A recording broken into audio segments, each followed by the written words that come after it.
Ako po ang magpapakilala sa inyo sa susunod na magsasalita. Siya po ay matagal kong nakasama sa House of Representatives. At ngayon ay kasama ko pa sa Senate of the Philippines. Ang aking kaibigan, ang aking kumare, Senador Amy Marcos.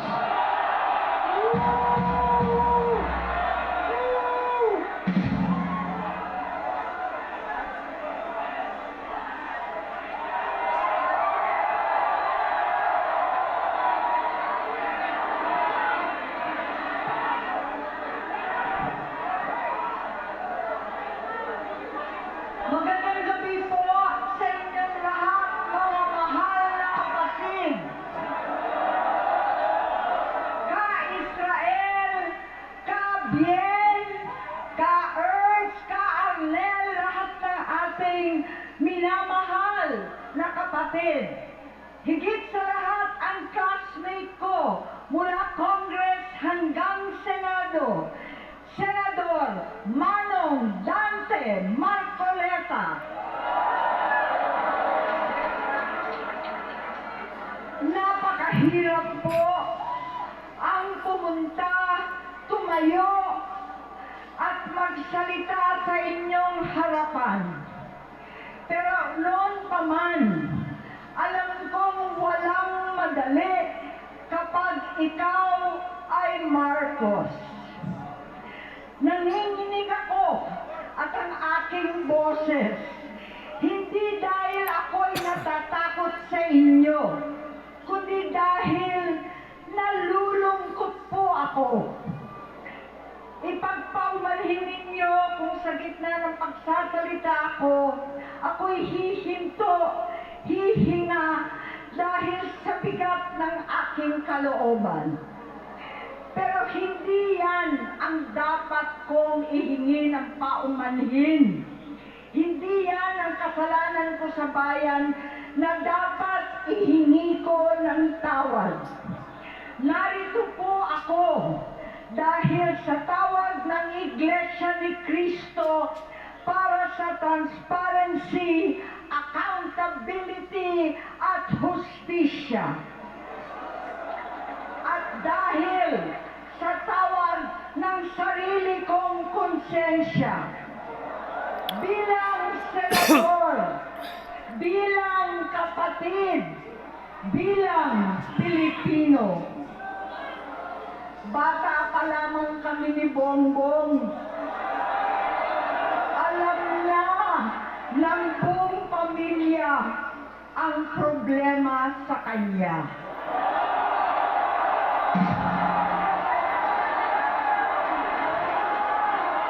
Sa totoo lang, mababasa naman ng lahat ang mga testimonya ng aking ama patungkol sa kanyang ugali at gawain.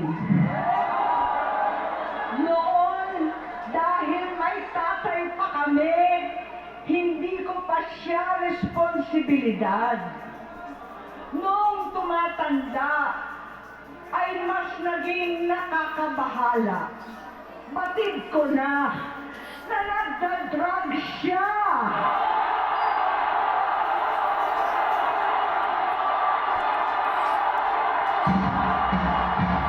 Kapal na mukha ni Marcos. At ng pamilya. Tingnan yung taong pinahirapan nyo, napakadami. Seryoso ito. Minsan, kami ng Presidential Guard at Metro Gompa ang naglilinis tuwing nagpa-party po sila.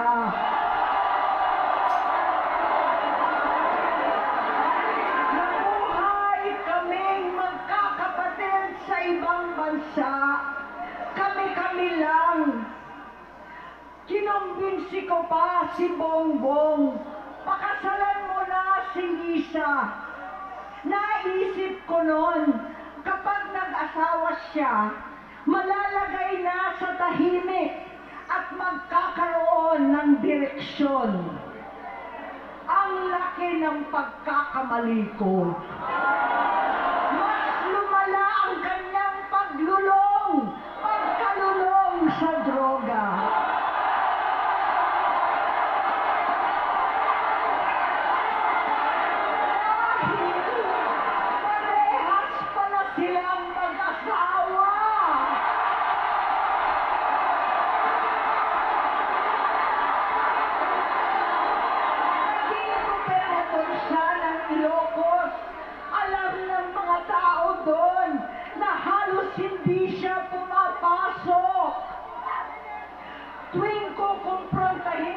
siya ay nagsasabi siyang magbabago na siya, aalisin na niya ang bisyo.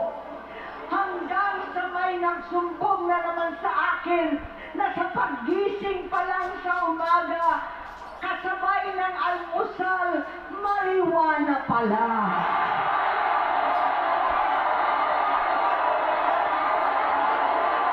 Maghapon sila, lahat sila nagiinuman at gumagamit ng cocaine. Kasama ng asawa at barkada. Tulad ng ama ko, kinastigo ko ang mga barkada niya.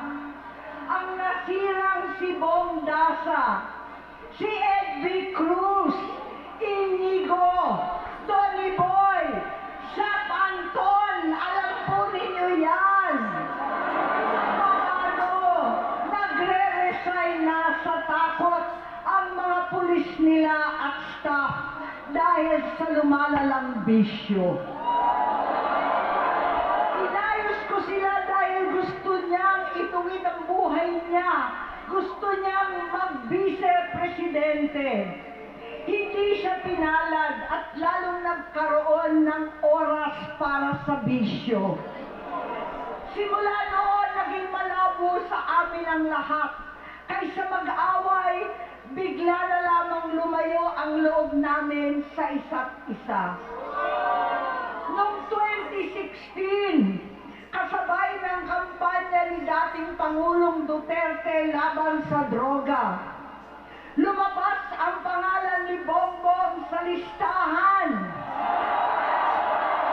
Nakasama siya sa listahan ng mga celebrities, mga artista, Maricel Soriano at iba pa. Masinsinan kong kinausap si Pangulong Rodi. Halos manikluhod ako.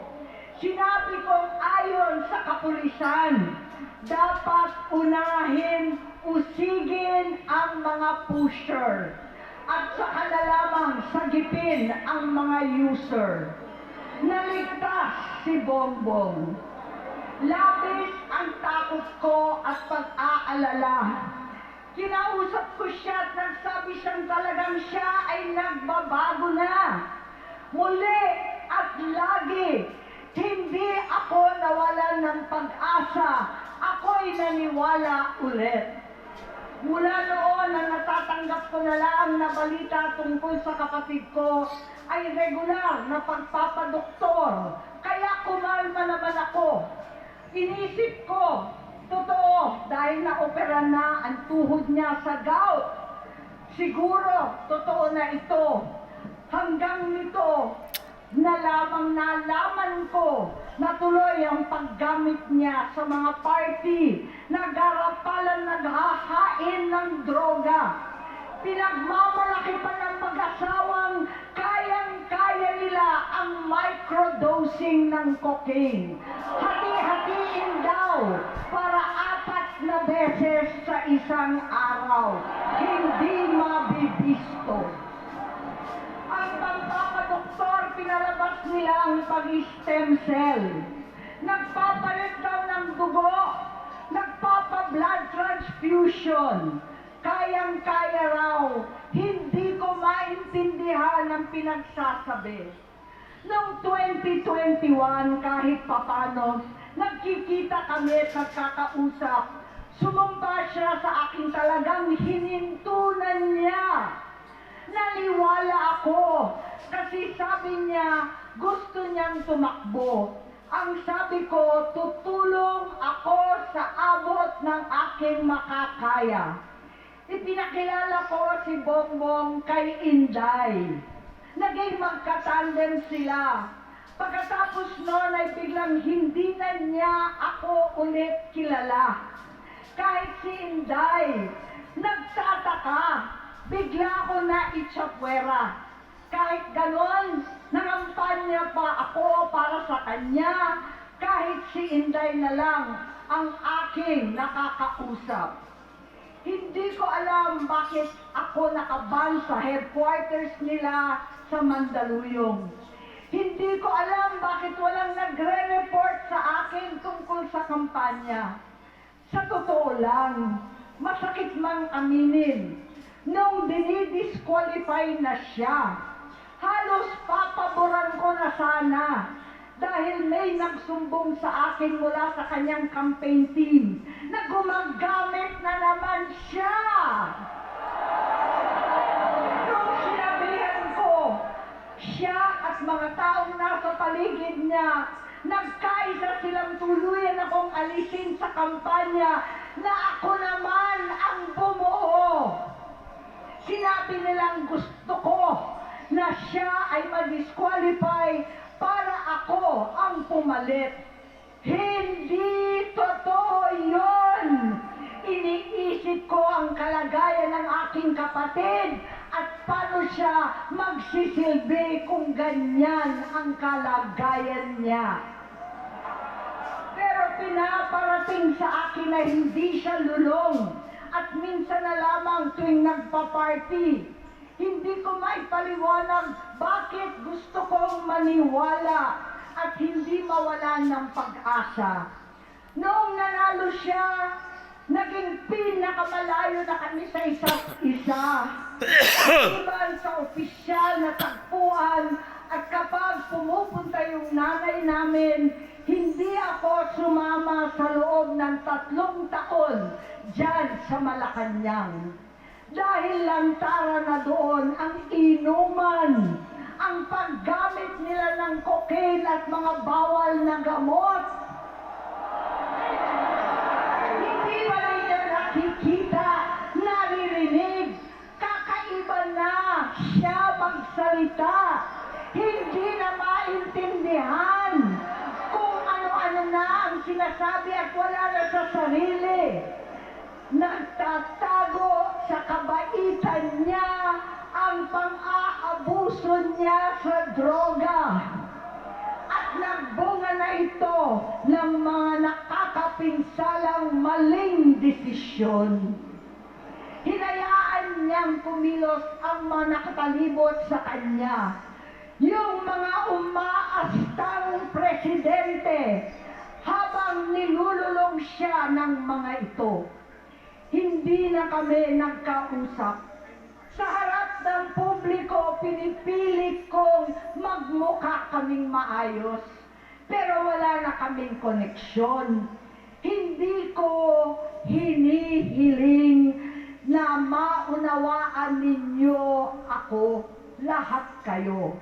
Sa palagay ko, ang makakaunawa lamang sa akin ay ang mga pamilyang may pinagdaanan sa adiksyon, sa inom, sa sugal, sa alak, sa bisyo, higit sa lahat, sa droga.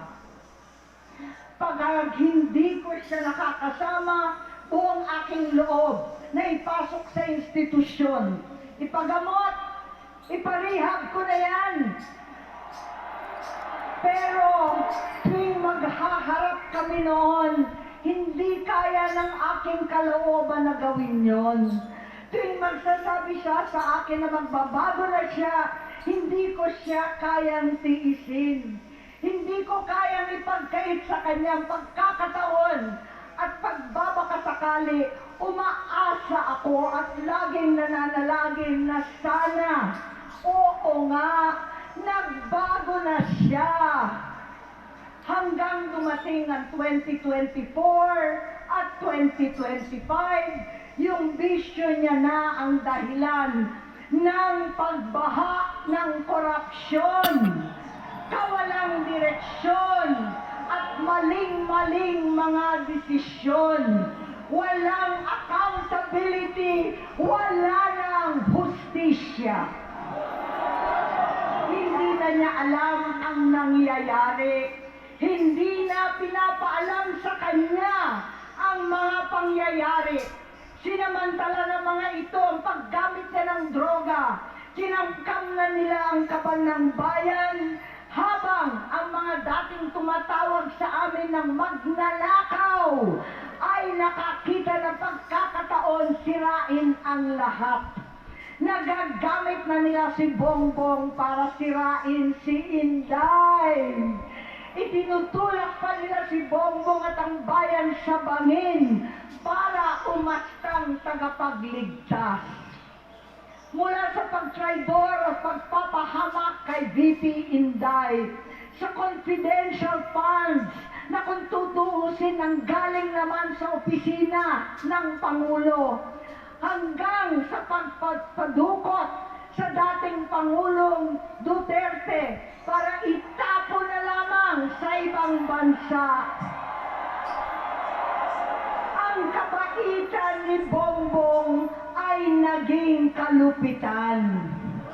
Garapalan ng pagtatakip sa kanya ng mga nasa Congress, sa Senado, mga miyembro ng kabinete. Kitang-kita na ng taong bayan, wala nang puwang ang kahihiyan. Para bang nauulit ang bangungot ng kasaysayan dinanas namin noon. 68 years old po ang tatay ko nung pinatalsik sa pwesto. 68 years old na rin si Bongbong ngayon. November 17 din, noong 2021, nung nakumbinsi ko si Inday na magbise kay Bongbong. November 18 po, bukas, ang ikatlong araw natin. 9 na taon na nakakaraan, saktong November 18 pa talaga, na pinalibing ni Pangulong Duterte ang tatay ko sa libingan ng mga bayani. Halo-halo na ang aking nararamdaman, pero alam kong ito ang dulo at hangganan ng aking pagtitiis at pananahimik. Hindi na tayo mananahimik! Dahil nalaman kong pati ang mga anak niya ay nagdodroga na. Sinasusuklaman ko pa ang pag-alok ng mag-inang si Sandro ng droga ang aking mga anak at iba pang mga kamag-anak. Yan ang hindi ko na mapapalampas.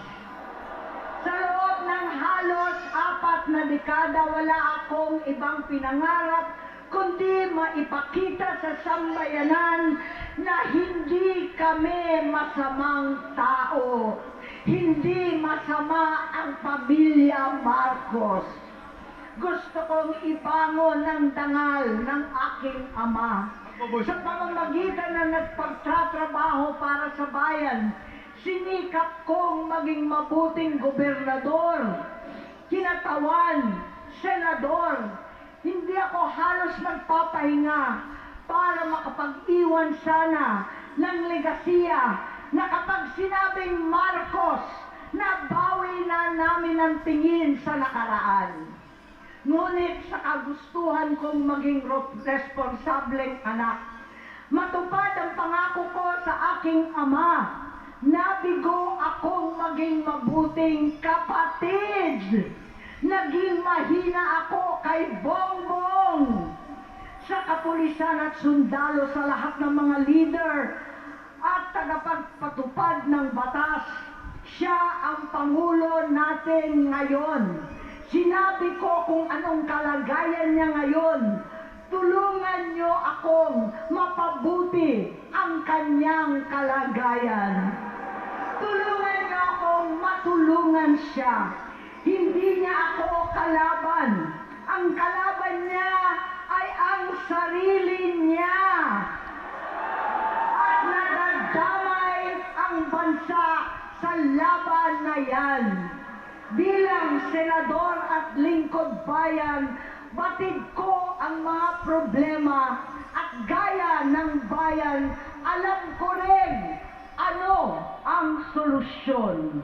Sa pagkakawatak-watak patuloy na pamumulitika, pagnanasa sa kapangyarihan ng mga talunan naman, kaguluhan sa Mindanao, alanganing gyera sa China at Estados Unidos, kawalang pananagutan sa flood control scam, garapalang takipan, panggigipit sa hindi kaalyado, pagkakanulo sa kapwa Pilipino, pagdakip sa dating Pangulong matanda't may sakit upang ihagis lamang sa bansang dayuhan, pagsadsad ng piso, paglaganap ng gutom, paghihingalo ng ekonomiya, at pagsasawalang bahala sa taong bayan.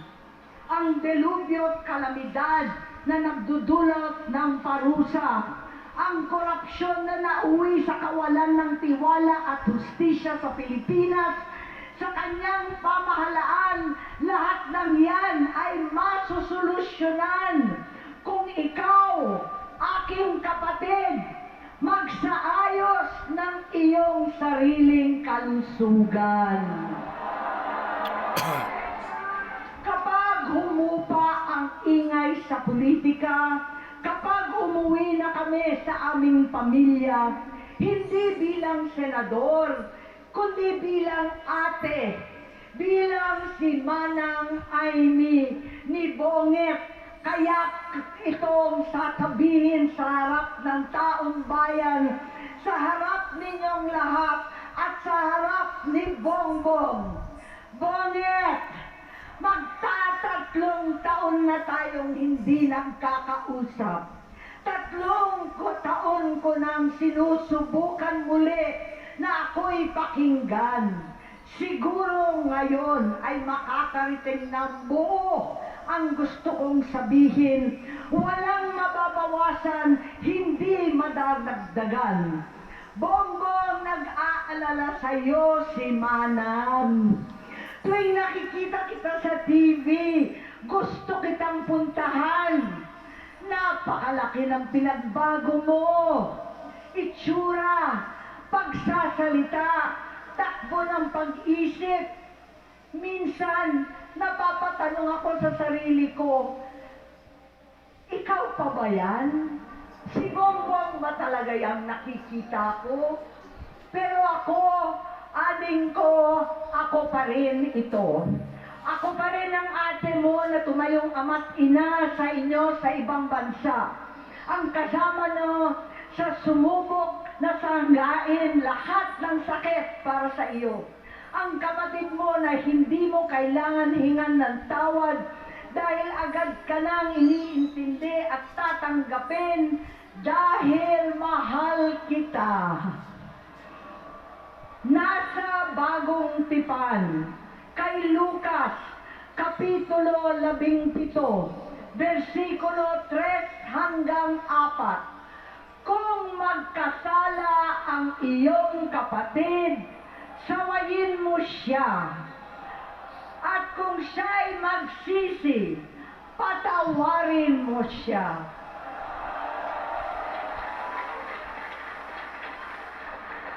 Tama na, ading ko.